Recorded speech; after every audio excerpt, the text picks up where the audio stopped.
Hey everyone, my name is Ellen. And my name's Alyssa. Welcome back to the Modern Singer Podcast.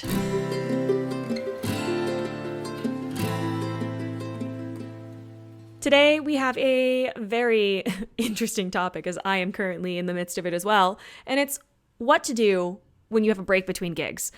When it comes to auditions, casting doesn't always have you in back-to-back bookings, and we will all usually have some downtime in between gigs. You might have a day job that pays the bills, but how are you furthering your singing career during that downtime? Here are just a few ways to move your career forward in between gigs.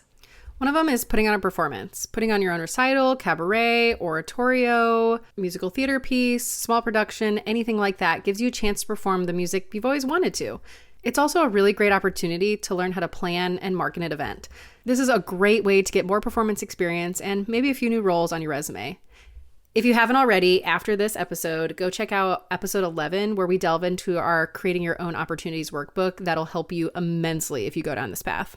Something else to do, and you can do this when you're in a gig or between gigs, I typically do this on my train rides, is studying languages. There are so many different ways to study languages today.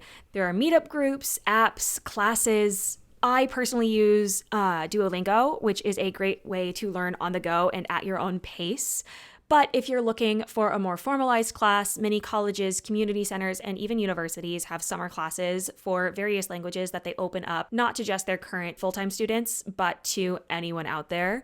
And many public libraries also offer free online educational services as well. You could also do a role study. Take a role that you know you'll sing someday and go through the complete motions of learning it. Translate it, if it's in a different language, thoroughly learn the diction, read the libretto, or maybe the original text, the book, or something like that it's taken after, and take some time to really sit and learn the role from top to bottom. This will show you where your strengths and your weaknesses are in the process of learning a role without the pressure of an upcoming show. Remember, companies are occasionally looking for people to fill last-minute roles. People drop out, people get sick.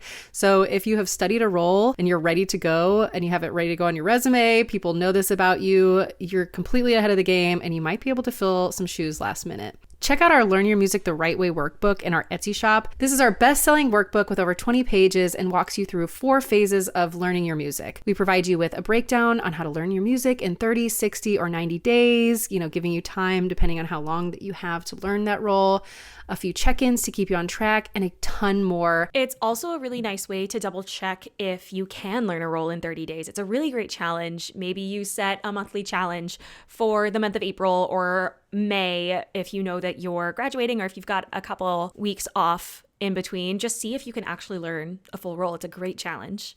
The next thing you can do is to study bodywork and strengthen your physical skills through cross-training. So, if you don't know, hi, my name's Alyssa. I'm a certified yoga teacher and a certified personal trainer. I very specifically specify in cross-training for performers, specifically dancers and stage performers. So within that, there's a lot of different things that you can do. There's yoga, Alexander technique, you can take dance classes.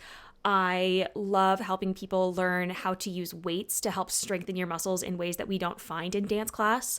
I have actually very recently found that because I started running a little, it's literally 10 minutes, 3 days a week, but it's 10 minutes. And I have found that my heart rate is a little bit more steady in longer dance classes. My breathing is stronger. My muscles, my legs underneath me are a lot more stable now that I'm doing all of this cross training. I'm not just going to dance class. And finding things like yoga to find your stretch, to find your breath connection, to find that full physical release in a way that isn't super strenuous, but also helps to strengthen through this cross training. You can also take this time to update your audition materials to make sure they're up to date and uniform. Are there any songs or any arias you feel like need to be changed or shelved for later or switched? Do you need to update your skills, your recent performances, or just the general layout of your materials? Do you need to update your headshot? This is a really great time. Or your bio. Update your bio. This is just a really great time to focus on some of the things that sometimes get put on the back burner. Yeah, I very recently just redid my bio for the first time in 4 years because it was so out of date. It was missing so many things. So definitely go check your materials if you've got some time. You can also take some time to update your website and even your mailing list. If you don't already have a website, you can build it. Maybe you just do updates. Make sure everything is uniform, up to date. Test all of your links and videos to make sure that they still work properly, especially if they're external links or links to videos that you don't own. Sometimes people take things down. I know that I've had to deal with that a few times. If you need to build your website, Wix, Squarespace, and WordPress are all super user-friendly sites to start with. I personally like Wix best because it gives me the ability to personalize things the most.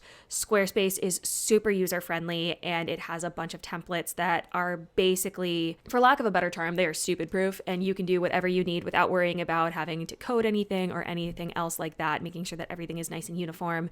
And then WordPress it has a lot of free options. So if you're on a budget, WordPress is definitely a great place to start. They're all user-friendly sites, and now is a perfect time to make sure that you have your website up and going. You can also use this time to set up a mailing list using an email marketing company like MailChimp or Stripo and schedule in dates to send your fans, your donors, and your team what it is that you're working on. Maybe you also add in casting directors, agents that you're interested in working with to make sure that these people want to get information from you. It's not just a cold email you're sending to people, because that's how you get yourself blacklisted, and that's how you get put in a spam folder, which means they're never going to see your things ever. Off my soapbox. Our branding workbook can help you get started with making sure that everything is perfectly set up to show you off. Our 34-page workbook gives you a step-by-step instruction on how to craft your brand and design your resume, your curriculum vitae, your rep list, your logo, your letterheads, and even more. Make sure to check out our Etsy shop, which is always linked in our show notes. You can also take this time just to work on you. Read books about things you're interested in to give you ideas regarding your next recital or cabaret. Go see live shows that you have always wanted to see. Travel to a nearby town that you've never explored. Have a staycation. Go to therapy. That's therapy. Find another creative outlet, or even just pick up a new hobby. We work in an art form that's all about living, so this is a great time to just live your life to the fullest and enjoy it a little bit. Thank you so much for listening. If you haven't already, make sure you're subscribed to the show so that you never miss an episode. If you really love this episode, we would love to see you post and tag us in your stories so that we can connect with more of our followers. And don't forget to check out our show notes for all of our resources. We'll see you next week. Bye!